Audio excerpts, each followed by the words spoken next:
So the other thing I would want to talk about, see, I think I've spent too much time on the mental model about the other, right? Like, for example, I have worked with companies, or let's say, for example, I'm working with somebody who might be my em- reportee or a colleague. Suppose I have a mental model that this person is incompetent. Let's assume. Okay? Because that person did something in the first few days or whatever, I believe this person is incompetent. So then what do I do? I will not give them critical tasks first because they might mess it up and then it will become a problem. After giving the task, I will micromanage them. If they make a mistake, probably I won't be supportive the way I will support a high performer, right? Because in my mind, anyway, they are useless. So what we do is also the way our mental model influences the way we see people and what we do. For example, if I have a power of being a manager, and if I have a negative mental model about a person, that this person is a waste or no good or incapable, I will ensure at end of the year that person is incapable and gets the lowest rating possible. So many a time performance rating is not given at the end of the year. It is given at the starting of the year in our minds. And then everything is to justify that. Yeah. So it's the same thing, right? The kind of, or even about our own children, right? So for example, if I believe my son or daughter is not good in a subject, then we overdo our preparation, we push them to do more to the level they get frustrated.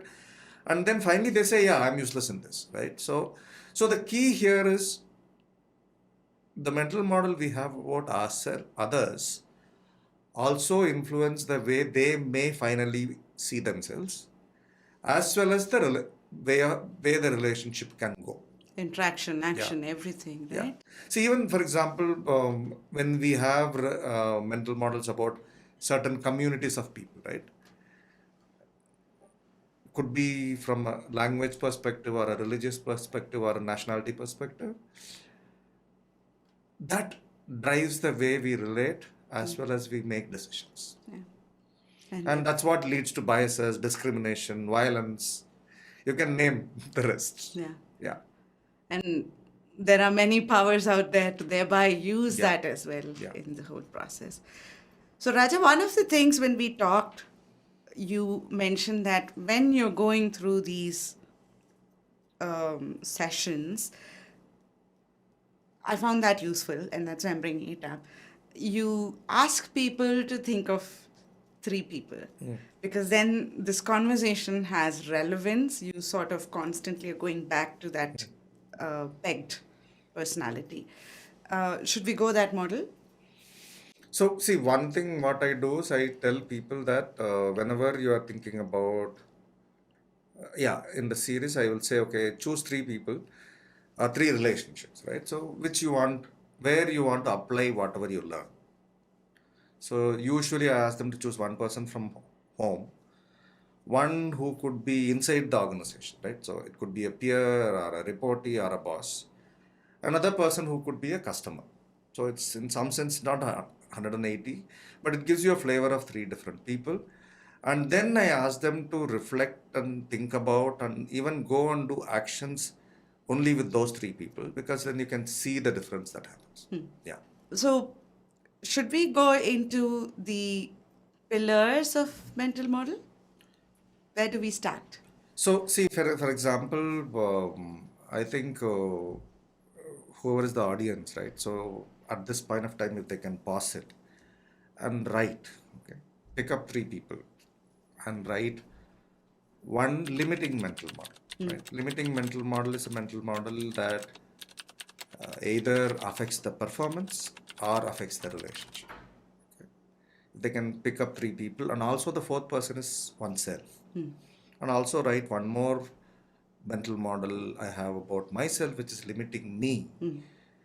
It can be limiting me to be happy, limiting me to be successful, limiting in any form, right? If they can write And then probably whatever we talk about, if they can go and try anything that works for them in the next 2 weeks or 3 weeks, they might find value. Got it. So, to give an example here, limiting model could be one of the limiting things could be I want to have deeper, meaningful conversations with That is this person. that is more an aspiration. Huh. Okay, so let's take an example. I think I will give an example. So let's take my son. Okay.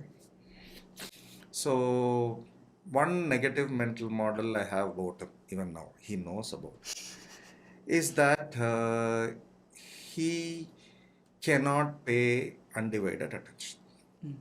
Okay. So that's the belief I have. So every time I talk to him, I'll say, look at my face and talk. Okay. Don't do fiddling with your iPad. Okay. So that's a very, very strong one mental model, right? Because of which we get into fights, he gets irritated, I get irritated. So that is one example, right?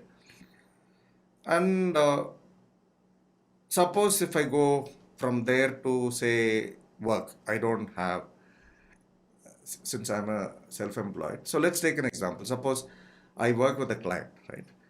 So suppose in the previous contract, they paid me late. Okay, let's assume they paid me late, or they tried, negotiating with me very strong. So I have a belief that they are cheats. Or they are cheats, they don't respect my capability, whatever. Okay, so that's again a mental model which can be limiting in that relationship, right?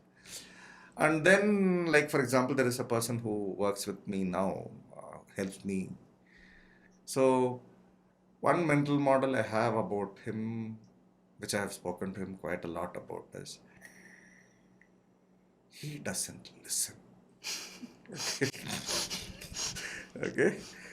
So now, if I look at these three mental models, because of this, the way I say things, the way I behave, everything in that relationship, when that mental model kicks in, is predefined. Yeah.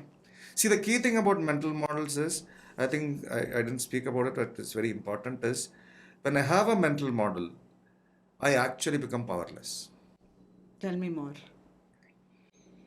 So, when a strong mental model operates, my action is patterned, reflexive, compulsive. And repetitive as well. Yeah, that's why we call it patterns. Yeah. Yeah. So the example I give them is, I have a lot of connection with Kerala. So there we talk about people, we say by 6 o'clock the leg will walk towards toddy shop. That's what we call as a compulsive drunkard. I was Right? going to say Deepam comes out, but you said toddy shop happens. Yeah. So what I'm saying is, so most of our habits are patterned, right? And even the value system we have makes us pattern, Yeah. right? So what it does is, see, for example, the moment a mental model kicks in, which is very strong, you are an autopilot. You have zero control. You don't really govern your actions. Yeah. We become, in some sense, like we say, we become slaves to our own mental models. Yeah. And the joke is we created them. Yeah. So we can do something about it.